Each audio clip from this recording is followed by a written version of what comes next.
No design, a forma segue a função, mas na era digital, a experiência do usuário é o alicerce de qualquer produto de sucesso. Acreditar que o design é apenas fazer coisas bonitas é ignorar a estratégia que move o mercado global.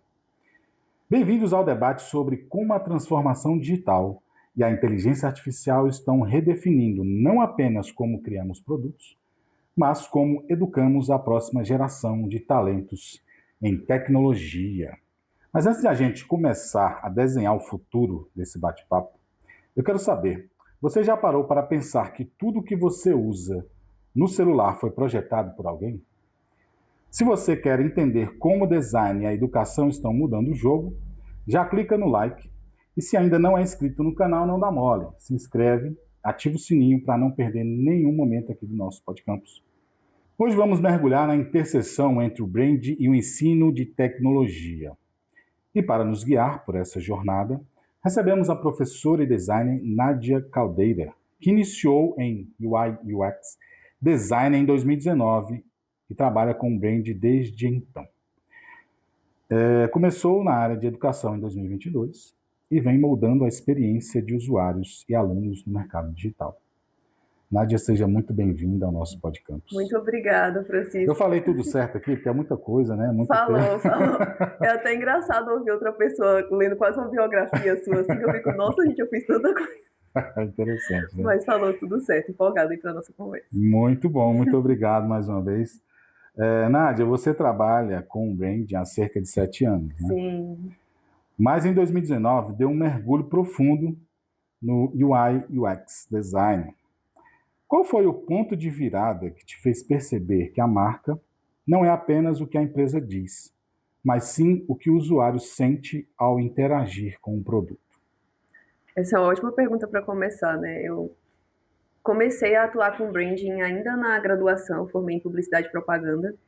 E aí, eu confesso que às vezes eu sou um pouco mercenária, assim, na minha área. Então, durante uma aula ali de branding, o meu professor mostrou todo um projeto que ele fez e ele mostrou quanto ele cobrou por esse projeto. Eu fiquei, então essa área é uma área que dá dinheiro. Então, eu decidi começar a trabalhar com branding por isso. Por conta disso, né? Eu pensei, é uma área que eu gosto, que eu tenho aptidão, consigo unir design, que é uma área que eu já gosto, consigo unir a parte de texto publicitário, né, de copy, de estratégia, então consigo unir tudo que eu gosto na publicidade e ainda ser bem remunerado por isso. Então, ainda na graduação eu decidi que eu queria trabalhar com branding. Só que também durante a faculdade eu comecei a fazer a parte de um projeto de tecnologia, então eu comecei a ter uma capacitação em UI UX Design e eu também vi que era uma área boa financeiramente e que eu gostava. Então, eu diria que essa percepção de que marca e experiência andam juntos sempre teve comigo desde que eu comecei em UX por conta da publicidade. Porque em publicidade a gente nunca faz nada com base no nosso gosto pessoal. A gente entende as motivações daquela empresa, o que aquela empresa precisa comunicar, né, para conseguir chegar naquele público, e a partir disso a gente traça estratégias para chegar naquele objetivo. E com UX é a mesma coisa. Então, não tem como uma marca que tem um produto digital se desvincular da experiência. Então, eu diria que essa que você falou, a virada de chave, né, para esse pensamento. Então, eu diria que desde que eu comecei em UX, eu entendia isso porque eu vim da publicidade e eu sabia a importância do branding. Não tem como uma marca ter um branding bom e fornecer uma experiência ruim. Acaba que gera um ruído ali, né, gera uma desconfiança no meio disso tudo. E aí, depois de tanto ficar intrigada com essa pergunta, virou até minha pesquisa de mestrado hoje em dia. Então, eu pesquiso justamente essa interseção entre branding e experiência do usuário. Como que essas duas coisas têm que andar juntas, né, para não acontecer ruídos ou rupturas ao longo da interação e acabar ou manchando a imagem da marca, né, ou prejudicando a experiência ali também em algum ponto. Excelente.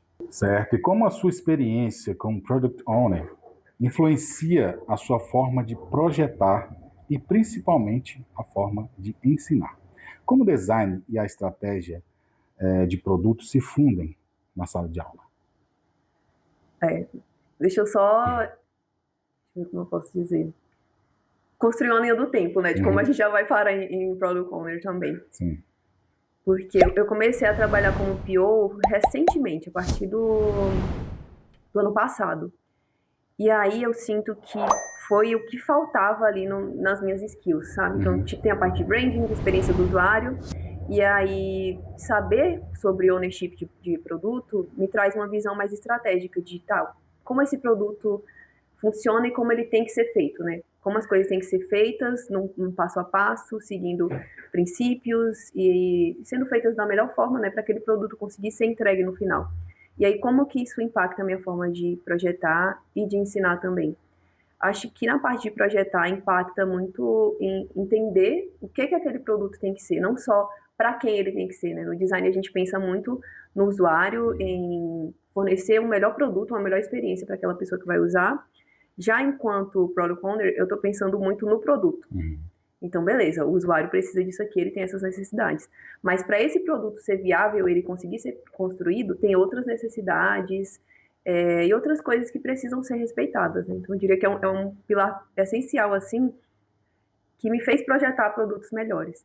E na parte do ensino, tem sido muito bom também, porque recentemente eu estou lecionando em disciplinas de TI. Então, estou lecionando esse semestre, por exemplo, numa matéria de engenharia de software, em experiência do usuário, mas dentro do curso de engenharia de software. E aí está sendo muito bom ver essa parte de explicar para os alunos, no caso, né, essa parte de requisitos, de como o produto é construído, porque é isso que engenheiros de software fazem também. Então, pensam nos requisitos do produto, tudo isso desde o início.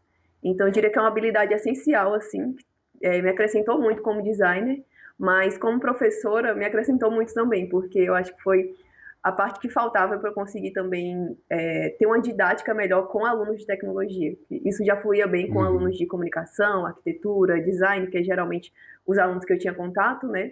Mas saber sobre ownership de produto também me trouxe essas skills para lidar melhor, ensinar melhor para alunos de tecnologia também. Né? É interessante essa questão do PO, porque assim, é um dos papéis mais importantes, né, dentro da produção de um software, por exemplo, que é um produto que hoje em dia é um dos produtos que são mais requisitados, né, softwares, aplicativos e tudo mais. Você trazer essa visão, né, tendo essa experiência, fazer essa visão para dentro da sala de aula, principalmente para a turma que você falou, realmente vai trazer uma visão diferente, né, para alguns alunos. Diferente, porque em outros cursos, às vezes, não tem essa temática, essa pegada diferenciada, né? Eu acho bem bacana mesmo. Exatamente. E eu diria também que, olhando hoje em dia, o tanto que a gente usa IA, né, para fazer as coisas, atuar como PO me fez conseguir usar melhor a inteligência artificial como designer. Porque aí eu consigo, como eu tenho uma visão geral e holística e ampla do produto, eu consigo escrever prompts melhores para gerar, por exemplo, alternativas de design melhores com IA. Coisa que antes, atuando só como designer, eu ia focar muito na construção de como aquilo tinha que ser, né? No layout, em como a tela tem que funcionar. E atuando como PO, eu estou sempre pensando um passo além. Não, eu explico para a IA como o meu produto tem que funcionar e a partir disso ela consegue ter insumo para criar alternativas melhores, sabe? Então, que nem eu falei, eu acho que era uma pecinha que faltava ali nas minhas skills, mas que veio numa hora ótima, assim, que acrescentou bem com as outras, né? Fica parecendo que é muita coisa aleatória, né? Aí branding que veio da publicidade, depois experiência do usuário, depois PO, mas eu sinto que as coisas acabaram que se amarraram muito bem. Exatamente. No mercado de tecnologia, muitas vezes o foco fica apenas na ferramenta, né, como o Figma. Mas, assim, na sua atuação como educadora, como você garante que o aluno aprenda a pensar como designer e não apenas como um operador de software? Nossa, é uma pergunta muito boa. Assim, nem parece que eu não me preparei, né? Mas eu ouvi você falando de novo, me vem outras coisas que eu não tinha notado. Mas como preparar um aluno para pensar como designer? Eu diria que esse é o maior desafio. E é algo que demora para acontecer. Então, por mais que no projeto onde eu atuo, por exemplo, a gente trabalha com metodologias de aprendizado centradas no estudante. Então, mesmo num ambiente assim disruptivo, onde o estudante tem mais margem para testar, para errar, para aprender, ainda demora um pouquinho para esse pensar como designer acontecer. Eu diria que isso acontece quando o estudante é colocado realmente em contextos onde ele vai colocar essas habilidades à prova. Onde ele vai, antes de pensar como vai desenhar uma interface, ele vai pensar, tá, como que é o contexto que esse usuário vive, quais são as necessidades que essas pessoas têm. E aí, para isso, tem várias ferramentas que a gente usa em design, né? Tem mapa de empatia, tem outra que chama shadowing, que você vai realmente ficar colado ali na pessoa, olhando o dia a dia dessa pessoa. Então, tem diversas ferramentas que a gente usa dentro de metodologias de design, como design thinking, design sprint, que vão ajudar o estudante a começar a pensar como designer. E eu diria que é principalmente colocando ele em ação, que essa habilidade vai ser desenvolvida. Mas não tem um prazo, não tem um método específico, isso cada pessoa vai encontrar seu caminho.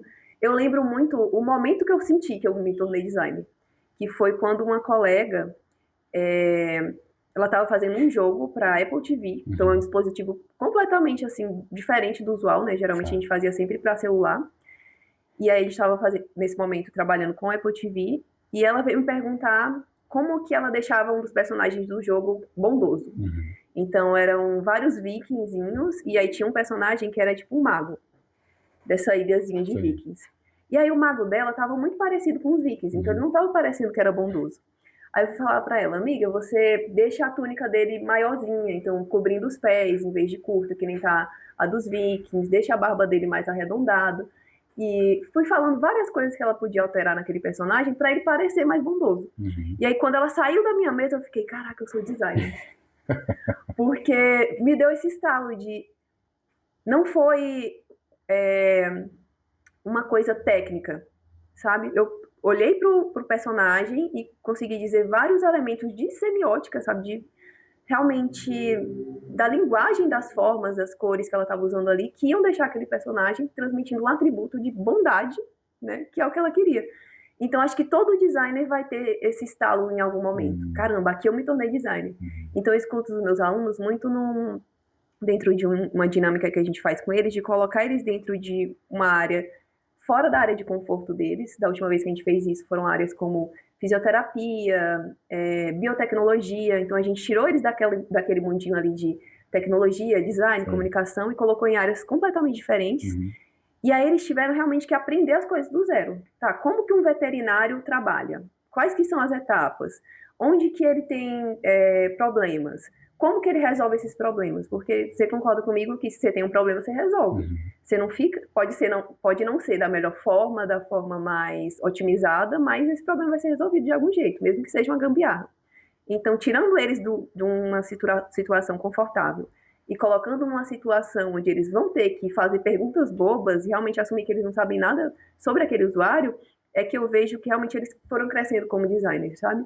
Então, design é isso, UX design é isso, né? Entender o contexto da pessoa, os comportamentos, como a pessoa se frustra, como ela acha soluções, e a partir disso eu penso uma solução. Porque antes eles estavam pensando assim, não, esse problema é simples de resolver, é só fazer isso.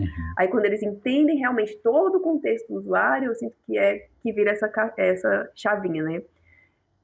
É realmente do mindset de produto para o design. Mas você falou também das ferramentas. E aí eu acho interessante pontuar isso, de que o que diferencia realmente o designer não é as ferramentas que ele domina, é esse pensamento, principalmente de entender o comportamento humano. Porque a ferramenta muda. Hoje em dia o Figma é o padrão do mercado, mas já foi o Adobe XD, já foi o Sketch, já foi o InVision. O InVision nem existe mais. Então, assim, se você se apega na ferramenta, você é o mestre aqui do Figma. Daqui a pouco o Figma é substituído pelo Paper ou pelo Framer, que são ferramentas novas que estão surgindo, e aí você fica para trás. O importante mesmo é dominar realmente essa questão do comportamento humano, porque isso, pensamento crítico, resolução de problemas, não vai mudar independente da ferramenta, mas a ferramenta pode surgir uma melhor daqui a pouco e todo mundo migra para ela, né? Exatamente. Eu trabalho como... Não sou designer, né? Mas eu sou arte finalista. É uma etapa mais... Nossa, admiro quem é arte finalista, viu? Aí eu trabalho criando muita arte também lá no Conselho de Justiça Federal, né? Eu presto serviço para lá. E a gente faz muito material interno do órgão. Então, assim, hoje a gente utiliza ferramentas simples, que é o pacote da Adobe, né? O InDesign, o Illustrator. Mas é muito interessante essa questão. Sim. Porque eu comecei com Corel, né? Hoje em dia é muito raro você ver alguém usando CorelDRAW. Sim. E a gente traz essa bagagem. Assim, você tem que entender a ferramenta, mas você tem que entender para que aquele processo, né? O que vai ajudar, para que serve. Por que aquilo foi pensado da forma que foi. Exatamente. Por isso que a gente consegue migrar de uma ferramenta para outra com mais facilidade. Nossa, facilmente. Quando você entende o processo, a ferramenta é fichinha. Eu brinco até com os alunos assim, não se apega nisso. Às vezes você vai ver um, dois, três tutoriais do YouTube, você vai aprender como faz. Mas o mais importante é aprender por que você está fazendo dessa forma que você está fazendo. Mas as coisas andam juntas. Às vezes vem a skill técnica e depois que a pessoa se entende como designer, entende como tomar a decisão. Raramente isso acontece antes. Eu vejo isso acontecendo antes, o pensamento de designer vindo antes do operacional, quando as pessoas migram para UX de arquitetura e de psicologia.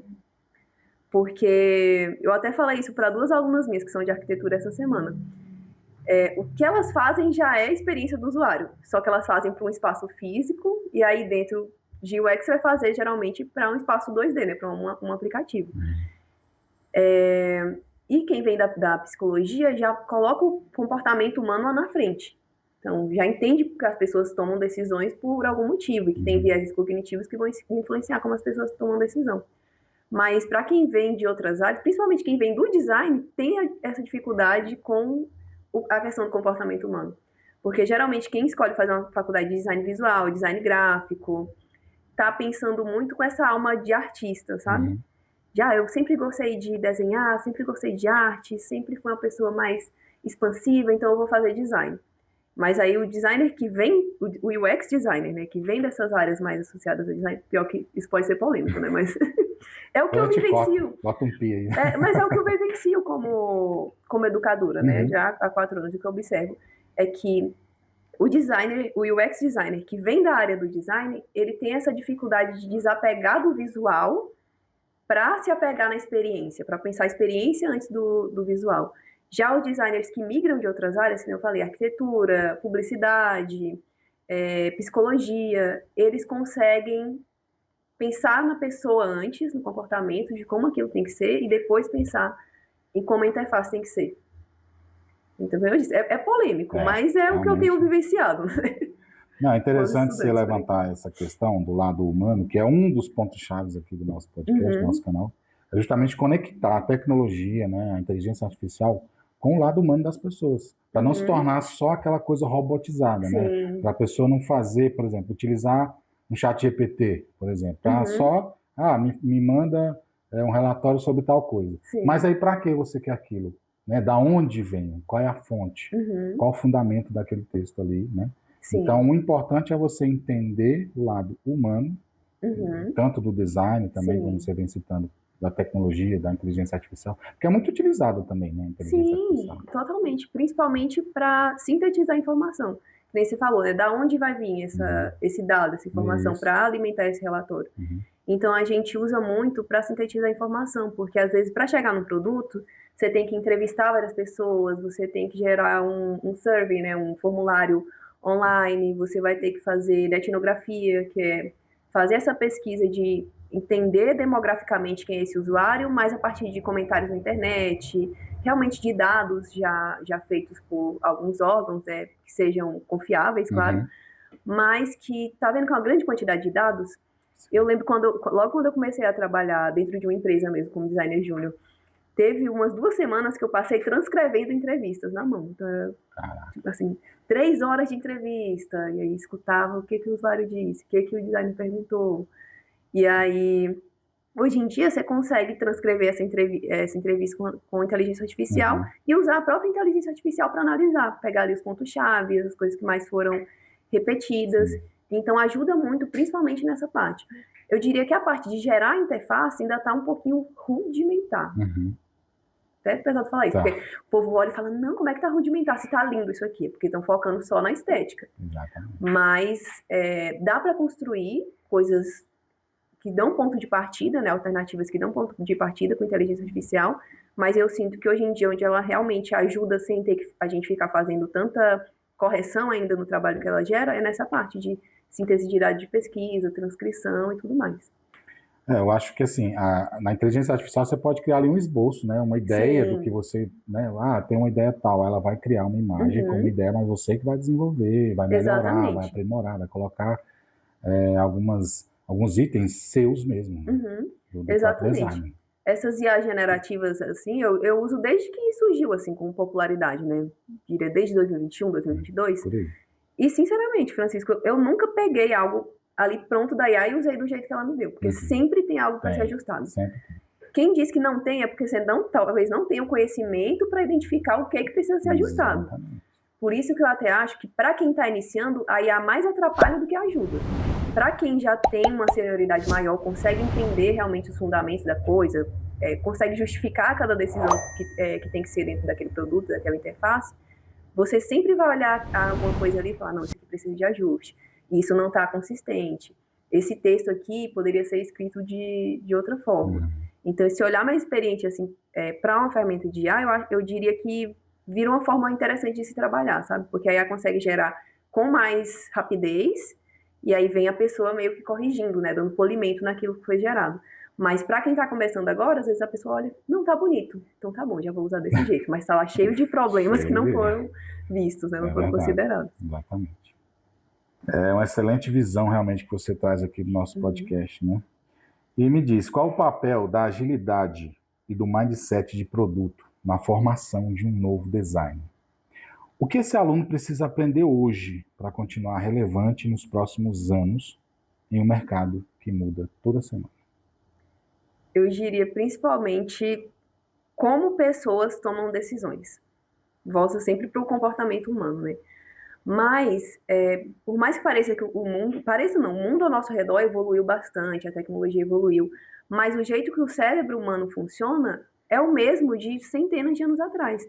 Inclusive, o jeito que o mundo é hoje não é muito bom para o jeito que o nosso cérebro funciona, porque o ser humano ele é preguiçoso por natureza, e o que a gente tem hoje em dia no mundo é um monte de dopamina barata, então você consegue ter sempre recompensa ali em coisas que não vão estar te dando muito retorno, mas também não vão estar te exigindo muito esforço. Então, você entender realmente como pessoas tomam decisões, por que elas tomam decisões, o que influencia o comportamento humano. Então, entender essa base. Entender sobre vieses cognitivos que afetam dentro do design. E na parte de produto, né, você falou do mindset de produto também, entender como isso pode beneficiar um produto. Porque dentro do design, né, enquanto UX designer, a gente está sempre pensando no usuário. É quase um advogado do usuário ali dentro do time do produto, né? Mas sem negócio, né, sem produto, não vai ter esse usuário a ser atendido.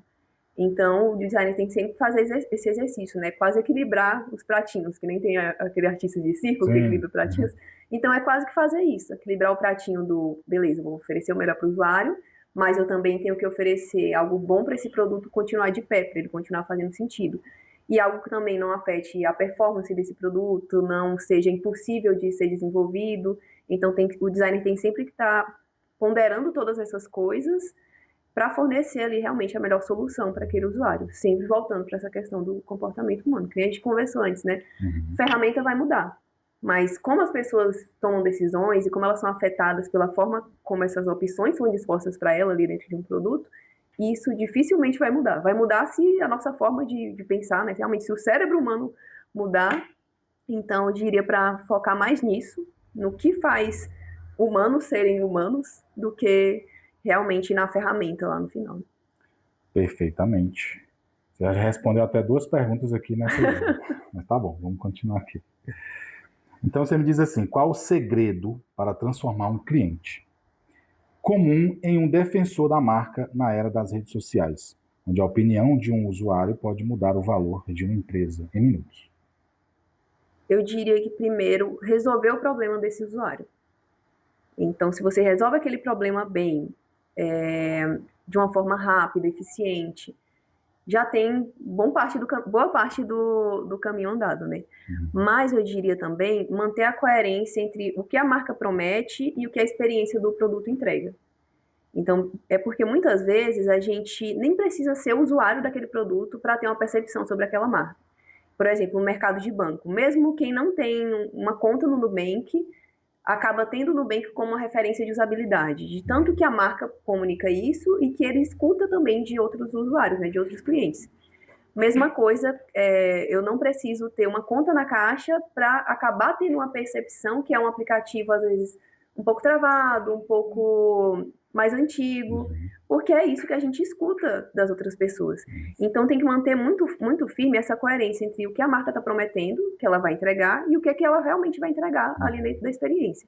Porque se não está alinhado, ou a pessoa, ao ter uma experiência ruim, vai acabar tendo uma opinião negativa sobre a marca, ou a pessoa, ao ter uma experiência positiva com a marca, vai acabar elevando, né, intensificando essa percepção que ela tem sobre a marca e sobre aquele produto. Então, essa é a pesquisa do meu mestrado, né? Então é um assunto assim que eu gosto muito de falar sobre. Pode ficar à vontade. Tranquilo.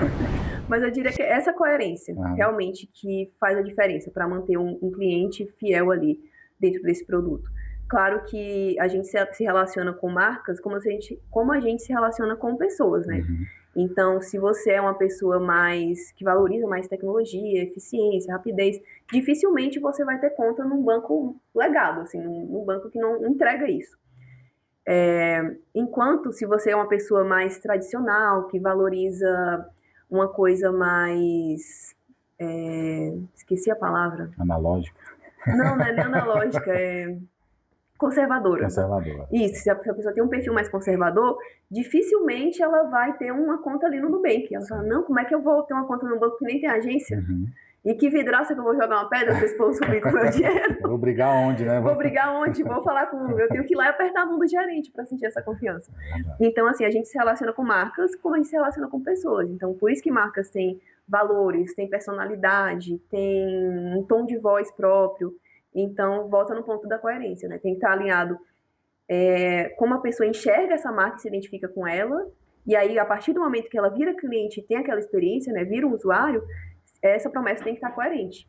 Para a pessoa continuar ficando quase que num delta ali, né? Alimentando sempre essa experiência positiva com mais experiência positiva, né? Com mais referência positiva ali do que dizer de positivo sobre a marca, né? E assim a pessoa vira um defensor da marca. Caraca, eu já achava legal, já ouvia falar bem. E aí minha experiência foi incrível aqui usando esse produto. Vou falar melhor ainda. Mas aí quando é o contrário, nossa, eu ouvia falar super bem, minha experiência não foi legal. Aí a pessoa vira um hater da marca, né? Vai sair falando mal daquilo pro outro. É isso mesmo. Nádia, nós chegamos agora a um quadro do nosso podcast que é o algoritmo humano, onde usamos a lógica da tecnologia para otimizar nossa vida e carreira, né? Qual o maior bug que você vê em profissionais que estão tentando transitar para a área de UX ou educação tech hoje? Eu diria que é essa ansiedade de aprender tudo ao mesmo tempo. Então a pessoa acaba sabendo sobre a área, vê que é uma área boa, cheia de oportunidades, e fica nessa ansiedade. Tá, mas quanto tempo eu tenho que estudar? Mas o que eu tenho que ver? E a partir do momento que a pessoa tem uma dimensão de tudo que existe ali, né? Ela já acha que tem que aprender tudo para ontem, que vai ser um processo assim que vai durar 2 meses. Aí eu falo, calma lá, gente. Pelo menos 1 ano aí você estudando para ver se é isso mesmo que você quer, né? Tanto que para quem me pergunta como começar na área, eu sempre indico você começar com conteúdo gratuito, com algum curso gratuito, para ver se realmente você quer continuar e investir naquilo realmente como uma carreira. Certo. E se você pudesse escrever uma função de correção para esse erro de percurso, qual seria o comando? Acho que o comando seria, de novo, pensar no comportamento humano primeiro. Então, valorizar primeiro as conexões da pessoa com aquele produto, antes de já pular etapas e fazer uma interface bonita com o IA e achar que está arrasando naquilo. Certo. Qual a primeira ação prática que o ouvinte ou quem está assistindo a gente pode implementar amanhã cedo para começar a ser um profissional de tecnologia mais completo? Eu diria ler um livro, vou indicar um livro para essa, porque eu acho que depois de ler esse livro, toda pessoa, né, que quer atuar com design, com tecnologia, vai pensar um pouquinho diferente. É o Não Me Faça Pensar, do Steve Krug. É um livro realmente que faz você ver design como algo que tem que ser transparente. Então não é para a pessoa entrar no seu produto e ficar, nossa, que lindo. É para ela pegar aquilo, fazer a função que aquilo se propõe e sair. Então, acho que esse livro dá muito esse insight, assim, de eu não tenho que ficar escovando o pixel aqui. Meu papel é fazer essa experiência ser o mais transparente possível e fazer o meu usuário conseguir concluir as funções que ele precisa aqui dentro. Outro que eu indicaria também é o design do dia a dia, do Donald Norman, que é o pai do UX design, né? Então, eu diria, lê esses 2 livros que você vai começar a enxergar o mundo de uma forma diferente. Vai começar a pensar como designer, antes de já pensar na interface das coisas. Muito bem, né? Eu vou comprar esses livros. São bons. E são bem pequenininhos. pequenininhos, assim, bem fáceis de ler. Pronto, eu vou começar a ler também. Nádia, para finalizar, que mensagem você deixa para quem sente que o design está avançando rápido demais e tem medo de não acompanhar o ritmo da educação tecnológica? Eu diria para dar um passo atrás e se ater aos fundamentos das coisas. Então, ao invés de já querer abraçar o mundo e aprender cada uma das ferramentas de IA e ferramentas novas que vão aparecendo, volta no fundamento. Então, vai aprender quais são os fundamentos do design, quais são os fundamentos do UX design, quais são os principais viéses cognitivos que afetam a experiência do usuário. Porque já que as ferramentas mudam todo dia e todo dia vai surgir uma ferramenta nova, se você aprender elas agora, daqui 6 meses podem ser outras. Mas esses fundamentos daqui 6 meses não vão mudar. Então é muito melhor você passar 6 meses estudando a base. E aí quando você chegar lá nesse futuro hipotético, né, de 6 meses no futuro, você vê, tá, para o momento atual, qual é a ferramenta principal, né, que mais vem sendo usada, e aprender aquela ferramenta já com a base consolidada, é muito melhor do que você parar tudo agora para aprender como usar o paper e você chega daqui 8 meses, o mercado ainda está usando Figma. E você é especialista em paper, mas não dominou o fundamento, entendeu? Então, acho que o fundamento da coisa não vai mudar. Se a gente pegar os fundamentos de design, lá quando criaram a Bauhaus, eram os mesmos fundamentos. Então, focar no fundamento, eu acho que é o essencial, assim, para esse mercado de hoje que muda o tempo todo. A ferramenta, depois que você tiver com o fundamento bem consolidado, qualquer uma vai atender. Até no papel a gente faz design, então não tem muito porque está nessa pressa. Exatamente. Perfeitamente. Foi uma conversa iluminadora. Mais uma vez eu te agradeço por você vir até aqui desmistificar o design, o ensino da tecnologia aqui no nosso podcast. E, por favor, compartilhe suas redes para que o pessoal possa acompanhar seu trabalho, né? E ver lá como é que você dá aula, como é que você faz os designs. Pode ficar à vontade para compartilhar. Beleza. Minhas redes, eu tenho TikTok, YouTube e Instagram. É Nádia Caldeira em todas as redes, então vocês podem me acompanhar por lá. Geralmente no TikTok eu estou sempre falando de UX design, mais com essa perspectiva. No YouTube eu trago conteúdos mais variados de design, produtividade, dentro dessa área da tecnologia. E no Instagram eu compartilho mais o dia a dia ali. Então, falando o que eu trato em cada uma, para que cada um ir onde mais interessar, né? Mas foi um prazer estar aqui, Francisco. Agradeço muito o convite. E espero que tenha sido uma conversa legal aí de acompanhar. Certamente foi muito bom. Uma conversa excelente. E, mais uma vez, obrigado, né? E vocês aí que nos acompanham, não deixem de seguir a Nádia lá no Instagram, no TikTok, no YouTube, tá bom? As redes vão estar aparecendo aqui embaixo. E também não se esqueça de curtir o vídeo, né? Compartilhar, quem gostou, deixe um comentário.